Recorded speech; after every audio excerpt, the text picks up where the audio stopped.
So we talk about people being called up. Hmm. Sometimes people get brought back to NXT, and that Right. was the case this past Tuesday.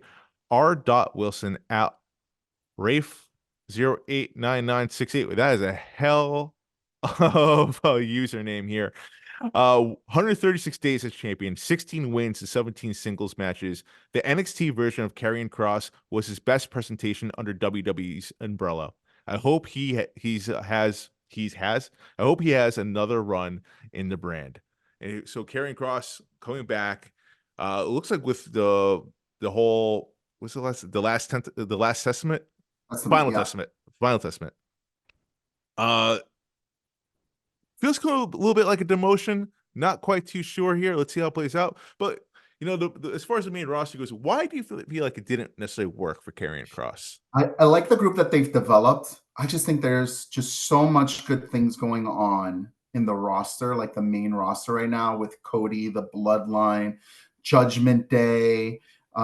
Like everybody just has some good shit going on right now. And it's kind of starting to overshadow some of the other things that are going on. Like Becky Lynch and the story that she had with Damage Control. I mean, you talk that story was great. And I think everybody delivered. And you had some big, you have Asuka in there. You got Becky Lynch in there. Like the matches that were coming out with EO and like Dakota, everybody collaborative. That was a great storyline, but I think it was overshadowed with some of just the other really good things going on. Now with Karrion, I have something personal with Karrion. Oh, I wish he would be able to connect more with fans, but I honestly think he's just too much of a nice guy. Um, wow, I I interesting. think I think see him hustle and being in the grind in the indie scene, you could Yes. really tell that this guy is a true professional. Like he has a job to do and he does it to the best of his ability. Look at what he was dressed as when Vince McMahon told him that he was going to be this gladiator, right? You could be Oh easily God, have yeah. stated and said that that's not for me. I don't think I'm going to be able to do that. But he's the type of guy who's really nice and is going to say, you know what, I'm going to take the best of this opportunity. I'm going to make the best of it. But sometimes nice guys finish last. Hmm.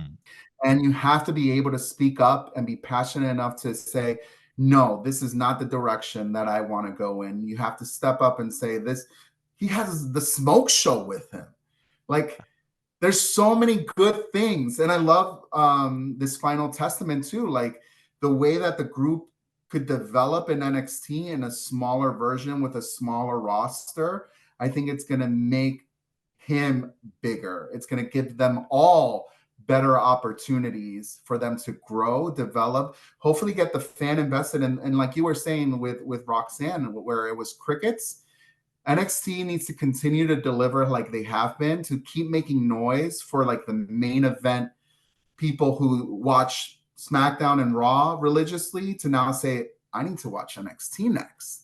What's going on over there? Why did Karrion go over there? Like, But what's going on? I feel like NXT though has always been for the diehards, kind of like AEW in a sense, because NXT like, it's it's developmental. It's not necessarily treated necessarily as a third brand. I think we all know it's developmental, and I think that's why it's so hard for the non-diehards, for like the casual wrestling fans, for them to get involved into it.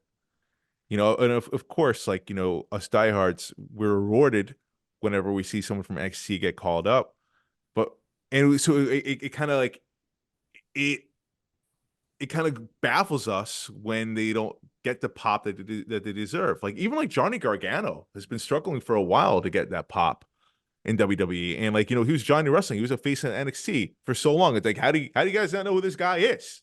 Right, right. But like here we are. I mean, like that's just the honest truth of It, WWE, and like, again, I it's a think gift and Karrion a curse. Kross. Sorry, go It's a on. gift and a curse. It's a gift and a curse to be able to get that pop because it shows that you've been recognized from your hard work that you've done in NXT. But it must also feel a little bit different and good in a way to be like, hey, this is somewhere I could start fresh.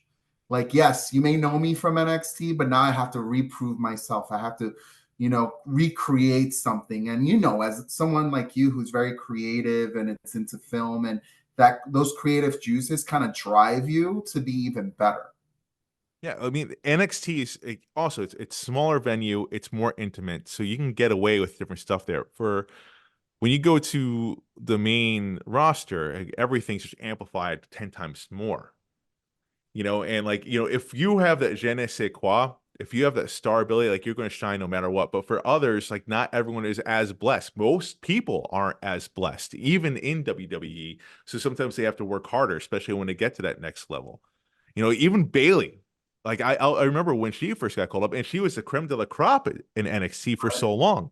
When she got called up, it was a struggle for her for a few years, actually, until she had that heel turn. And I think that's when people really finally started getting behind her again and build her up to this point that she is now, where you cannot deny her. Right. The great thing about wrestling is that there's not a formula. You can't just say, you mix a little bit of this, a little bit of that, and you get a superstar, and then off to the moon you go.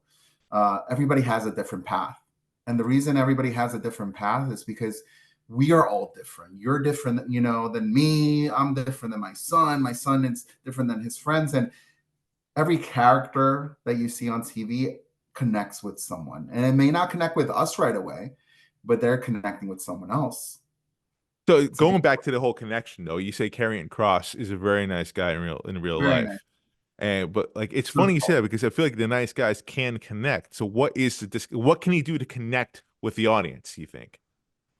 Well, when you think about faces, I think the way that Cody Rhodes has been connecting with the fans. Well, that's just a whole other level. Yeah, That's not fair. but if you take that one piece, the one piece of that struggle, like every good guy needs to struggle for people to get behind that they feel they connect with. Like life is a struggle. All right. Sometimes you can't pay your bills. Sometimes you can't make rent. Sometimes your job sucks, but you have to keep going at it. Is Sometimes everything you're not okay, in the Abel? best Are you talking relationship. from a personal level, or are you right? No, but I'm saying but you're going through all these tough things that's making you harder and wanting to fight more and more in life. And you need a character, a face in wrestling that really kind of you could relate to. And I think Cody Rhodes you could relate to in that struggle. And the fact that he lost that Mania is that struggle that it's like, yeah, we've been there before. We've been the chosen one, ready for that job promotion. And then we've been looked over. Why? Because we're too nice of a guy. So, We're too nice of a guy.